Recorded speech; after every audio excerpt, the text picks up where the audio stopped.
आत्मिक शांति मिलेगी। हम लोग जगह जगह भटकने के बाद भी आज आत्मिक शांति को प्राप्त नहीं कर पा रहे। हम क्या नहीं करते, हम ध्यान लगाते 2-2 3-3 तास, हम लोग पूजा पाठ करते हैं, हम तीर्थ यात्रा करते, फिर भी हमें वो सुख, वो शांति महसूस नहीं हो पाती जो दान से होती है। मेरे भाई बहनों, कुछ दिनों पहले अखबार में एक कहानी छपी थी। अगर आप लोग नियमित अखबार पढ़ते हो तो आपने भी पढ़ी होगी। एक कोई फेमस एक्टर, उसको कोरोना हो गया, अस्पताल में गया। उसके बगल के बेड पर एक पत्रकार था। पत्रकार ने उससे पूछा कि आपके जिंदगी का सबसे सुनहरा पल कौन सा था, आपको अभी भी याद है, आपको जो पल भुला नहीं सकते, ऐसा कौन सा पल था? ऐसे 4 पल बताओ, 4 प्रसंग बताओ। तो पहला प्रसंग बताया कि मैंने बहुत पैसा कमाया, पैसा कमा कमा करके मैं बड़ा प्रसन्न हुआ। कहा दूसरा प्रसंग, मैंने जब कमाए हुए पैसों की कुछ चीजें खरीदी, जैसे बंगला खरीदा, गाड़ियां खरीदी, तब मैं बड़ा प्रसन्न हुआ। लेकिन तीसरी बार मैं अधिक जब प्रसन्न हुआ जब मैंने बड़ी बड़ी चीजें खरीदी, कोई फुटबॉल की टीम खरीद ली, कभी रिसोर्ट खरीद लिया, तब मैं बहुत ज्यादा प्रसन्न हुआ। लेकिन इन तीनों से ज्यादा अधिक प्रसन्नता मुझे तब मिली जब मेरा एक दोस्त मेरे पास आके कहने लगा, एक कोई संस्था है जहां पर लूले लंगड़े बच्चे रहते हैं, उन बच्चों के लिए व्हील चेयर की आवश्यकता है। मैंने सोचा कि 200 बच्चे हैं, चलो व्हील चेयर उनके लिए उपलब्ध करा देते। लेकिन उस दोस्त ने कहा कि केवल उपलब्ध नहीं कराने, उन बच्चों को अपने हाथ से बांटनी है। मैं राजी हो गया, चलो चलते हैं, अपने हाथ से बांटते।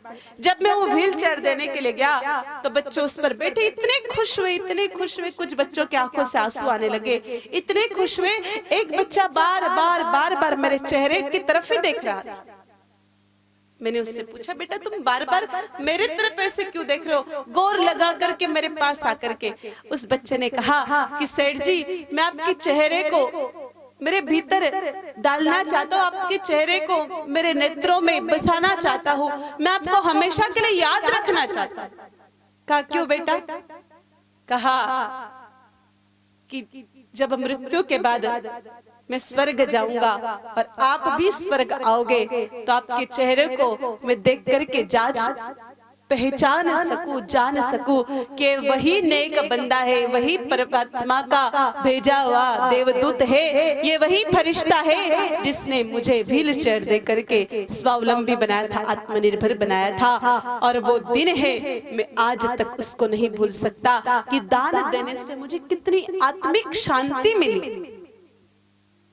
तो दान देने से मेरे भाई बहन, परमात्मा जो अंदर बैठे हुए वो प्रसन्न होते हैं, इसलिए दान देना चाहिए। दोगे तो भगवान 1000 गुना करके लौटाएंगे और तुरंत लौटाएंगे। मेरे भाई बहनों, जिस प्रकार शरीर में परमात्मा ने जो खून दे रखा है, अगर वो रगों में नहीं दौड़े ना तो समस्या हो जाएगी भारी। जिस प्रकार ब्लड का सर्कुलेशन जरूरी है, उसी प्रकार से धन का भी, पैसों का भी सर्कुलेशन बहुत ज्यादा जरूरी है। कहा भी जाता है मेरे भाई बहनों, खाओ पियो तो अंग लागे, पड़ा पड़ा जंग लागे, और दान करो तो संग लागे। तो दान किया हुआ ही संग जाता है, बाकी कुछ भी साथ में नहीं जाता है। तो अपने कुल आय में से 10% हिस्सा गौ माता के लिए दान करो। मेरे भाई बहनों, गो दान से बड़ा कोई दान संसार में नहीं है। गोदान जैसा श्रेष्ठ दान इस संसार में कहीं नहीं है। और नहीं दोगे तो मेरे भाई बहन, अगली बात भी मैं आपको बता देती हूं। आप कभी भी देखना कि जो लोग दान नहीं देते, जिनको परमात्मा बहुत देता है, वो देते नहीं, फिर उनको अंततः तो अस्पताल में जाकर के पैसे चुकाने पड़ते।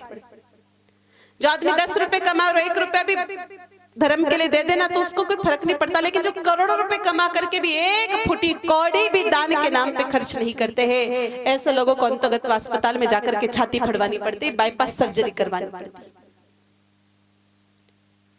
दान देना चाहिए मेरे भाई बहनों, बहुत अच्छी बात है, दान देते रहे। क्षमता जितनी उतनी दो, लेकिन दो जरूर है। एक बार प्रसंग आता है जब राम सेतु का निर्माण हो रहा था, बंदर बड़े बड़े पत्थर डाल रहे थे, गिलेरी अपने कंधे पर मेरे भाई बहनों पीठ पर थोड़ी थोड़ी रेत ले जाकर के उस पर डाल रही थी। प्रभु श्री राम जी ने जैसे गिलेरी की ओर देखा, बड़े प्रसन्न हुए, उस गिलेरी को अपने हाथों पर उठाया और ऐसे हाथ घुमाया। आज भी गिलेरी के पीठ पर जो हाथ के निशान मंडे हुए ना मेरे भाई बहन, वो उस समय के त्रेता युग के निशान है। प्रभु श्री राम जी ने गिलेरी से पूछा, गिलेरी तू इस पर मिट्टी तो डाल रही, लेकिन क्या मतलब क्या है, ये बड़े बड़े पत्थर छोटी छोटी इतनी इतनी रेत डाल रही, क्या भगवान मेरी क्षमता के अनुसार डाल रही? कहा और ये इतनी सी तो मिट्टी डाल रही, इससे क्या होगा? कहा दो बातें हैं भगवान, ये नोकीले पत्थर है, ये बंदर तो बंदर ही है, इनको क्या पता पड़ता है। ऐसे नोकीले पत्थर डाल रहे, आपके कोमल कोमल पैर, आप इस राम सेतु से पार करोगे तो आपको चुभेगा नहीं क्या? इसलिए मैं यहाँ पर मिट्टी डाल रही हूँ कि आपको वो नहीं चुभे। कहा रे तो डाल तो रही है, लेकिन इससे होगा क्या, इतनी सी मिट्टी से? कहा अड़ेगी है मेरे पैरों पर। कहा भगवान ये आपकी प्रॉब्लम है, मेरी नहीं है। मेरी जितनी क्षमता उतना मैंने कर दिया, आगे आप देख लो। तो जितनी क्षमता है मेरे भाई बहन उतना करो, बाकी भगवान जाने उसको कैसा मैनेज करना है, लेकिन क्षमता है उतना तो करो ही करो। 10 रुपए कमा रहे हो तो 1 रुपया निकालो, लेकिन निकालो जरूर। लेकिन निकालने के बाद भी मेरे भाई बहनों प्रदर्शन नहीं होना चाहिए। कुछ लोगों को प्रदर्शन करने की इतनी आदत होती है कि पूछो मत।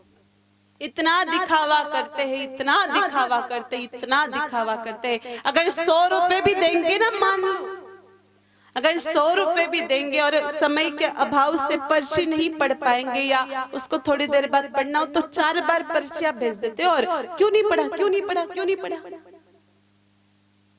अरे कुछ लोग पंखे लगाते हैं किसी भी संस्था में, 500 रुपए का पंखा होता है उसमें, लेकिन 4 जनों का नाम लिखाते हैं, सेठ फलाने चंद का बेटा, ठिकरा चंद का बेटा, अमुक चंद का बेटा, फकबुक चंद।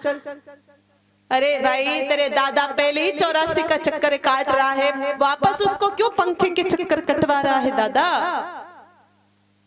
तो दान करो तो दिखावा मत करो। दान से या तो प्रसिद्धि मिलेगी या तो पुण्य मिलेगा। प्रसिद्धि आएगी तो पुण्य नहीं आएगा, और पुण्य आएगा तो प्रसिद्धि अपने आप आ जाएगी।